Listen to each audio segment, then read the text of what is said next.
When I was 11, my brother was born prematurely, and this is my brother Grayson. And it was really surprising because I was 11, so I didn't know anything that was going on, and all I saw was this really tiny human being taken to the neonatal intensive care unit. And you have to be 12 to get in there, and I was 11 at the time, so my parents snuck me in, so I got to see everything, and I got to see him. And it was really scary because he was little, and he was in a box, and he had wires all over him, and I didn't know what was going on. But what I did know what was going on was that his surgeons and all the doctors and nurses all around, they were saving lives. And day after day, I got to see families go home with their children. And I got to see these lives fulfilled and saved by these surgeons. And that's where I initially started wanting to be a surgeon. I wanted to save lives. I wanted to give someone the same feeling that my family got when we got Grayson. So this year, I am studying trauma surgery, or general surgery with a subspecialty of trauma. So what is a trauma surgeon? A trauma surgeon is a surgeon who operates, on injuries that threaten the life or a limb. I learned that yesterday, the official definition from Dr. Williams. So trauma surgery, it's very intense. There's a lot of med school for it, there's fellowships, and I want to do it because it's something that I'm very passionate about, and I wanted to make sure that I could handle it. I've only ever had one other shadowing opportunity with a surgeon, and he was a hand surgeon, so it's very non-invasive. So I know trauma surgery is on the complete other spectrum, so I wanted to make sure that I could handle that high-intensity situation, seeing people in that kind of state, being with someone on their worst day, because I know that it's very mentally taxing, and I wanted to make sure that I could handle that situation. And so far, with everything that I've seen this year, it's been amazing. It's something that I want to pursue for the rest of my life. So I conducted 5 informational interviews to gain knowledge on my topic, because I wanted to expand. I wanted to make sure that this is what I wanted to do. All my interviews were at Parkland Medical Center in Dallas, and the reason why they're all at Parkland is because I wanted to make sure that I saw a trauma surgeon in his or her element. Parkland's a level 1 trauma center. That means that all of the major injuries go to Parkland. So if there's a major car crash or anything like that, Parkland has the capacity of handling any of those injuries. So the first interview that I had was with Dr. Bethani. So Dr. Bethani told me that one of his favorite things about working there, it actually surprised me, because he said his favorite thing was being able to work with any kind of person. So Parkland's a county hospital, meaning that anyone can go there for their treatment. So a lot of people are uninsured or underinsured, maybe undereducated, medically illiterate per se. But he said that's actually one of his favorite things. He loves to be able to help any kind of person with any kind of background. And being given the opportunity to save people like that, it's what he wanted to do his entire life. And I thought that was really interesting and a good thing, because I've heard a lot of iffy things about being a trauma surgeon, because you have to live in these really bad parts of town to be next to a level 1 trauma center, because that's usually where they're located. But he let me see a different perspective of it, seeing that you actually get to see everyone, you get to treat everyone, and that really opened my eyes. So my second interview was with Dr. Minshaw, and Dr. Minshaw really showed me how trauma surgeons run the show in a way, and I'm sorry I could not find a picture of Dr. Minshaw to save my life. I looked so hard. But he really showed me how trauma surgeons run the show in a way. So when a patient comes in, trauma surgeons are general surgeons with a subspecialty of trauma. So they know every single part of the body, how to operate on it. They lead the show. They make sure everyone's following their lead in a way. So that just showed me how important of a job, and that's why you go to school for 10 years, is because these people's lives are really in your hands. My next interview was with Dr. Maureen Finnegan. So Dr. Finnegan was unique because she was the only woman trauma surgeon, orthopedic trauma surgeon that I interviewed, and she was the only orthopedic trauma surgeon. So though I didn't find a lot of women trauma surgeons in this field, and I think that's because it's, as Dr. Arnaldo told me, he said it's very difficult for women to get in this field because they want to raise families, and it's a lot of medical school. But Dr. Finnegan says she loves it. Every day she wakes up at 4 o'clock, but she jumps out of bed because she knows that she gets to do something that she loves. So she does orthopedic trauma surgery. So the difference is that General trauma surgeons, which is what Dr. Williams is you go to general surgery and then you go subspecialty of trauma. So orthopedic is you go orthopedic surgery and take a subspecialty of trauma. So trauma surgeons usually see the person after they first have their incident, and they stabilize the patient. And then the orthopedic trauma surgeon usually sees the effects of it, and they put the person back together per se. But she was telling me how a lot of her patients has very low mortality rate because they're stable when they come to her, and then she just kind of puts the pieces back together. And that was an interesting point of view because I got to see that there's two main types of trauma surgeons, and they do very, or kind of different things. One's more stressful than the other, and they both have their pros and cons. But I'm still liking general trauma surgery.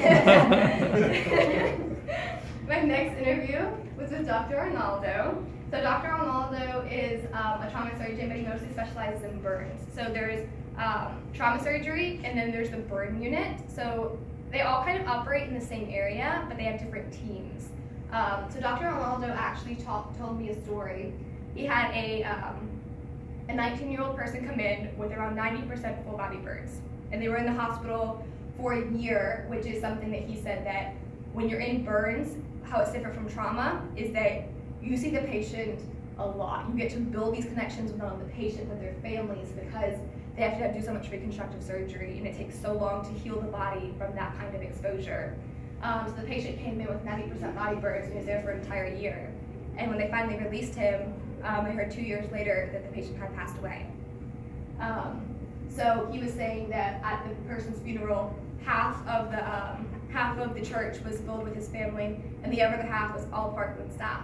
And I thought that was truly amazing. It just goes to show you how interconnected the staff becomes with the patient and how much of an impact you can have on someone's life. So my final interview was with Dr. Brian Williams. So Dr. Brian Williams actually started out with as an aeronautical engineer in the Navy, and at 27 he decided to go into the medical field, go to medical school to become a trauma surgeon, which I think is amazing. It just goes to show you that if you want to do something and you're passionate about it, then there's nothing that can stop you. It's medical school, it'll take a lot of time, but it's worth it in the end, and everyone will get to the same place. So on my interview with Dr. Williams, it really stood out to me because the other interviews were great, but Dr. Williams went above and beyond. He took me around the entire hospital. On the first interview, he showed me the operating room, the trauma bay. He showed me where the helipad was. I learned so much in the first interview alone that I could see how having Dr. Williams as my mentor would really put me farther in the game, and that I would learn so much, and I still have so much to learn, and I'm really grateful. Dr. Williams really showed me how being a trauma surgeon, you're with someone on their worst day.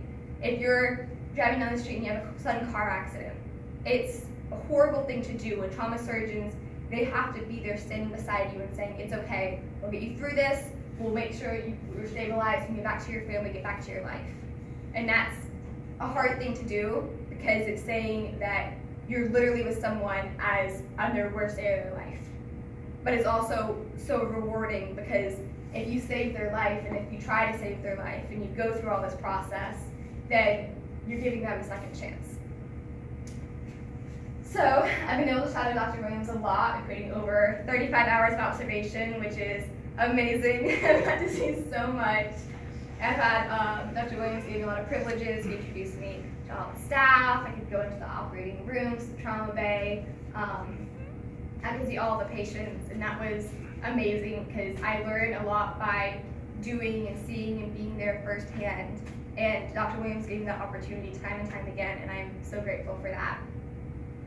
So, I've seen a lot of stuff, and this is just a few of them, but my very first day I saw an amputation, which was really cool. I did not know that, you don't really think about it, but I always thought that an amputation was kind of just, a roundabout, but in reality, you have to go down lower on the backside, so you can use the muscle as a flap for the prosthetic.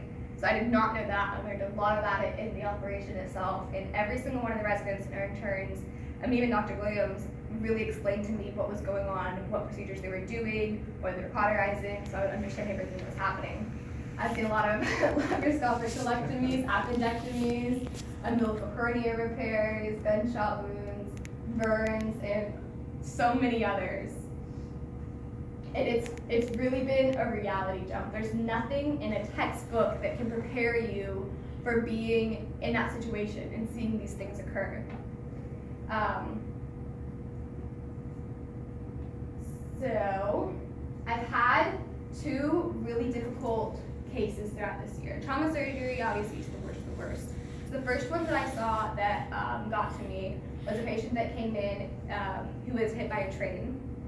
And when he came in via helicopter, and I was kind of standing in the corner of the room watching everything go down. And there's so many doctors and nurses running all around trying to figure out what to do next. And I was kind of focused on, I couldn't see too much, but I focused on the EKG, and I was like, okay, he has rhythms. If he has rhythms, he has a chance. So everything was going, and the time of death was called.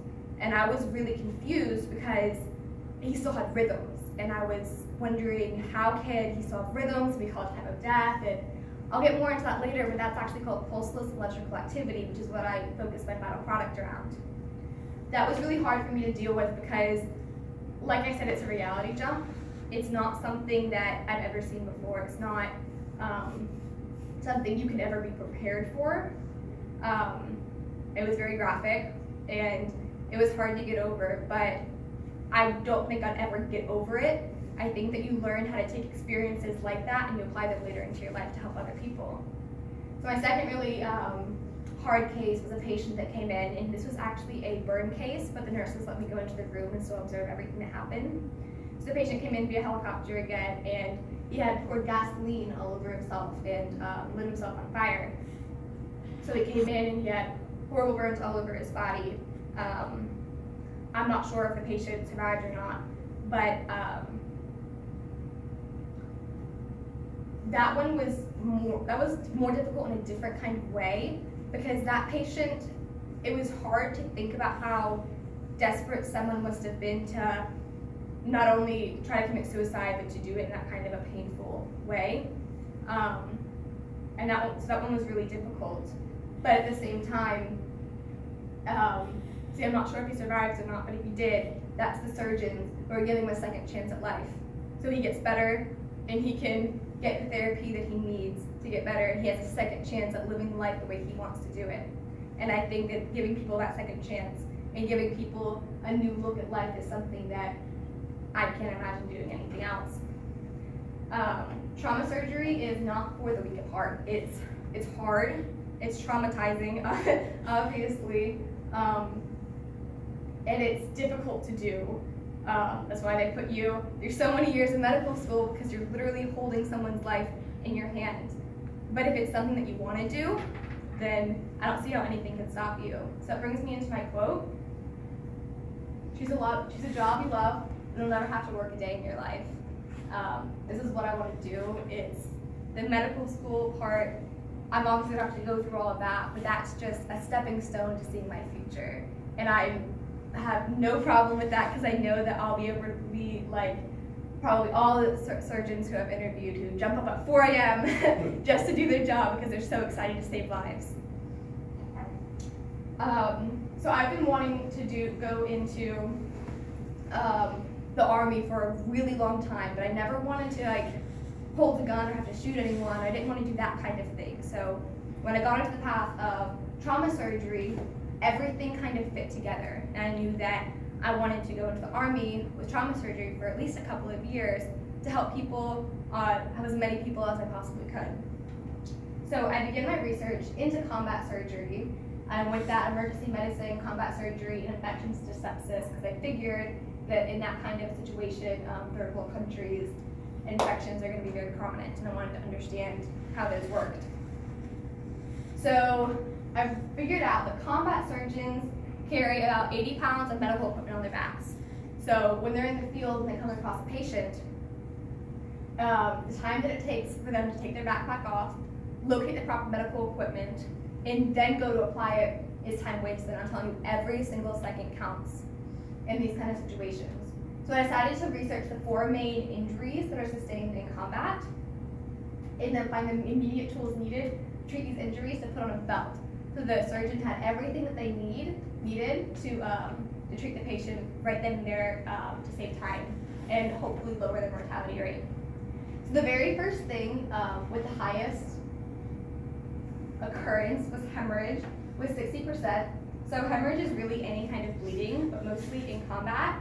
It goes, it's usually a class 3 hemorrhage, which is a 30 to 40% blood loss, which is a huge amount.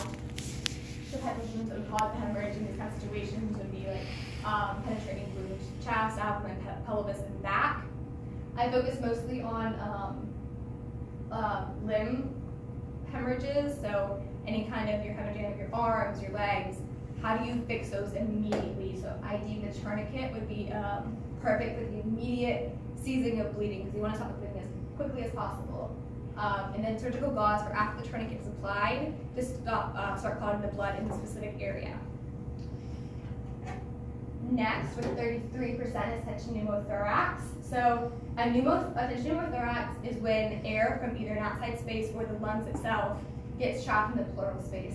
And this is dangerous because it can either collapse the lung or every time you breathe, the air builds up and it can put pressure on your heart, which can cause a lot of complications there and lead to death. So the things that I do necessary for this are sterilization pads to prevent infection, a 14-gauge needle to be placed to release the air, and then surgical tape to hold the needle in place while the doctor or surgeon gets everything else they need out of their back. Next, we have airway and ventilation obstructions with 6%.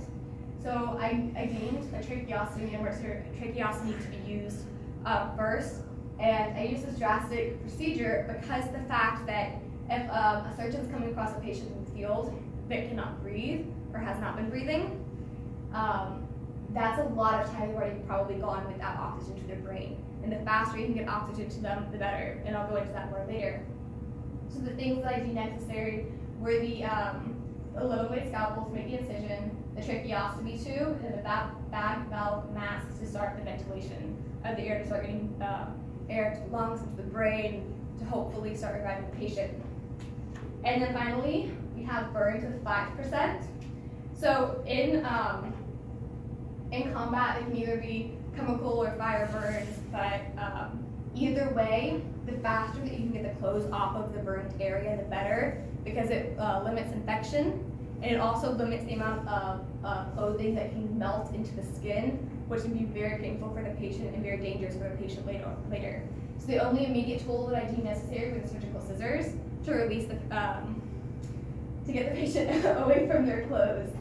And so in trauma surgery, we have the ABCDEs. So A's, airway, B's, breathing, C's, cardiac output, we do the pulse to the distal. D is disabilities, and then E is exposure. But I deem exposure more immediate here because we need to get this stuff off the patient. So then we have the belt itself.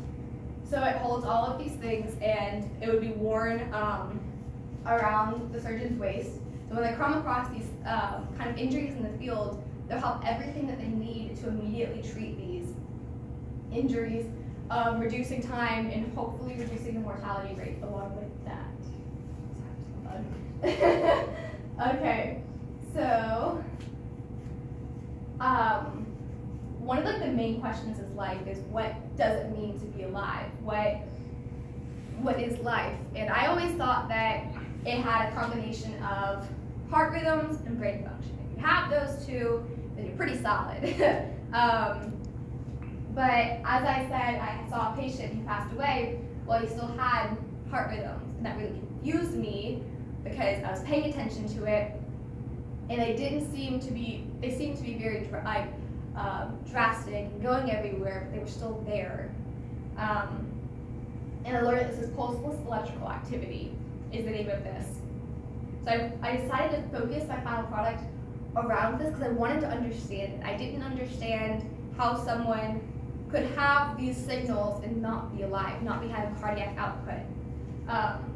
So I analyzed TAG EKGs because I wanted to find a correlation, something that all of them had in common that I could look at and say, this makes sense. This is why they had PE. I wanted to know what it was and how it's applied to surgery. Because when I was in the room, I was I was so confused. I didn't know anything that was happening, and this was the main thing I was confused about. So, the first thing that I looked at was the difference between pulseless electrical activity and asystole. So in asystole, there's no pulse, meaning there's no cardiac output, and there's no readings on the EKG, so it's usually a flat line. Pulseless electrical activity, PEA, is different because there's no pulseless electrical activity, but there's also still signals on the EKG. And this is because, this is because the heart, the SA and AV node are still sending out these signals, which the EKG is picking up, but the heart's undergone so much extreme stress that it's decoupled the mechanisms between the actual electrical impulses and the contractions of the heart. So they're still sending out these electrical impulses, but it's undergone too much stress and it cannot actually perform that the pumping action, so there's no cardiac output, resulting in the lack of a pulse. And asystole is literally A meaning no, and systole meaning cardiac output, so no cardiac output. The main differences that you see on the EKG is asystole is a flat line, and then PEA looks like something that could look regular. So I looked at 10 EKGs to analyze them, as I said. So this is my first EKG. Okay, so I'm a senior in high school, and I tried my best to analyze the EKGs for what I saw, and I think I did a decent job. But if I mislabeled a few things, it's all right. I tried my best.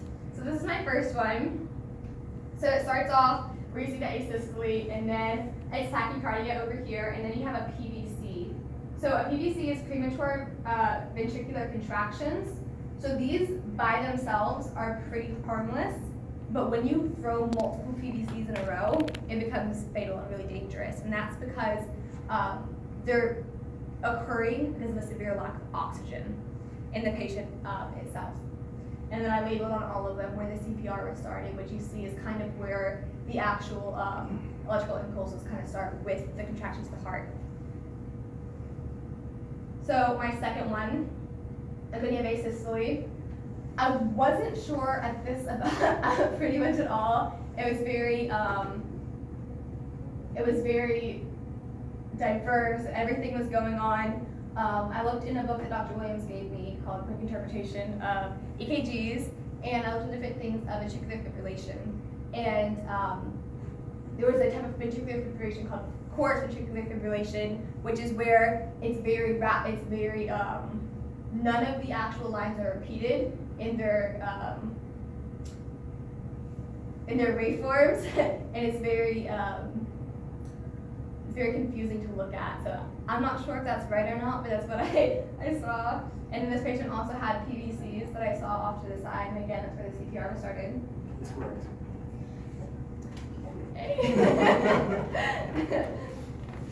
Next we have the third EKG, and the person, the EKG had asystole at the beginning, tachycardia at the end, and another PVC off to the side here. And so I was starting to see, by the third one, I was starting to see a lot of PVCs. So that's when I started thinking about what this meant. Does this mean that a lot of them are having severe lack of oxygen?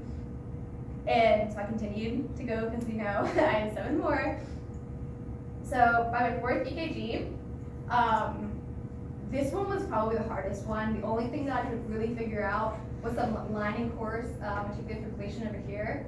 I couldn't identify any of these over here, and I was very confused. So I just left this one as ventricular fibrillation. Correct again. Thank you. My fifth EKG, I found ventricular fibrillation, a bundle branch block, and then more tachycardia over here. As you can see, it's very extreme. And again, that's where the CPR started. So a bundle branch block, I figured out, I'm going to think of fish, I'm going to mess this up. It's a condition in which there's a delay or obstruction along the pathway that electrical impulses travel to make your heart beat. And as I did more research into this, I didn't really understand what it meant. So what are the effects of having a bundle branch block? What are the causes of it? And I found out again that in trauma situations, a severe lack of oxygen can cause a bundle branch block, which went into my initial theory of a severe lack of oxygen. So my sixth EKG, I just noted a tachycardia, and the tachycardia is a combination with the CPR again. and then line ventricular fibrillation. My 7th EKG, I found a systole here, although I wasn't quite sure about that. It could have been line ventricular fibrillation, tachycardia, and more PVCs. My 8th EKG was a systole, probably some line ventricular tachycardia, and then more PVCs on the end here. My 9th EKG was ventricular fibrillation along this line and tachycardia on this side. And then my final one was very all over the place, so I labeled those course ventricular fibrillation because I did not find any rhythms that matched up or were reoccurring, and it was didn't match any other waveforms. So I looked at all this, I analyzed the data, and I found that a lack of oxygen presented in about 60% of the patients. So 50% of that was from PVCs, multiple PVCs being thrown, and 10% was from the bundle branch block. And this would be the extreme stress that causes the decoupling of the actual SA and AV nodes electrical output and the cardiac output happening. So I figured that the severe lack of oxygen would be enough to cause that decoupling. And then I thought about it more, and it makes sense that a patient who had a severe trauma in the field, by the time that the ambulance gets there, or the chances that somebody there actually knows CPR are very limited, so the patient's going to go without oxygen for a very long time, which would be shown in all of their EKGs, because it shows that their heart had the severe lack of oxygen, which even though they got oxygen later, they went without oxygen for such a long time that it caused the extreme stress in the heart to happen. So because of all this, I have such a better understanding of EKGs. I had no understanding. If I saw one, I could say, oh, it's an EKG, you know what that is? But actually looking at the individual components, I had no clue. And now I have very little knowledge of them, but it's more than I started with. And I know that it takes years of medical training in order to actually analyze and figure out what each piece is, but I figured that this is a start to that process, and I'm very happy about that. I've also learned so much in this entire experience as a whole that I'm very happy about it. So in my future, I'm going to the University of Alabama, and I'm very excited about it because I feel like they have a very good medical school attached to their campus, and I'm planning on going and working in one of their pharmacies, and hopefully, even though it won't be with Dr. Williams, I want to shadow a surgeon and get more experience in this field. I want to continue down this path because the more experience, the more shadowing, and the more opportunities you can expose yourself to these kind of situations, I feel like it's only going to help me. It can only benefit me by going into these situations. So that is in our presentation. I would like to say to Dr. Williams, I appreciate everything that you've done. When I went through the first patient that I've ever seen die, it was really difficult, and you not only reached out to me and made sure that I was doing okay with it, but you reached out to my family, you reached out to my teacher, and you made sure that everything was going good and I was handling it well. And I still don't have those the right know-how of how to deal with this yet, but I'm slowly gaining an understanding. And something that you said to me that was really instrumental was right after that happened, there was another patient that was coming in, and you said that this just happened and I can't grieve right now because I need to make sure that I give 100% of my attention and 100% of my efforts to the next patient coming in. And that made so much sense to me about trauma surgery as a whole, that there's always going to be something else, but at the end of the day, you're still going to have to deal with all of this really traumatic experiences. And I knew coming into this that this is what I wanted to do, but how can you really know what you want to do without being in a situation, especially with trauma surgery? So because I got to be in this and I got to see everything, and I got to see the nurses, the doctors interact with the residents and the interns, and I got to see how everything fit together. And even though I understood about 5% of what they were saying, I feel like I've gained so much knowledge, and all of that is because you said yes to being my mentor, and I appreciate it so much. Thank you guys so much for coming to my final presentation tonight. I hope you learned something. That was great. Okay, great job. Well, thank you. Thank you so much for You did a everything, great job. Dr. You did an Williams. excellent job. Good job. Thank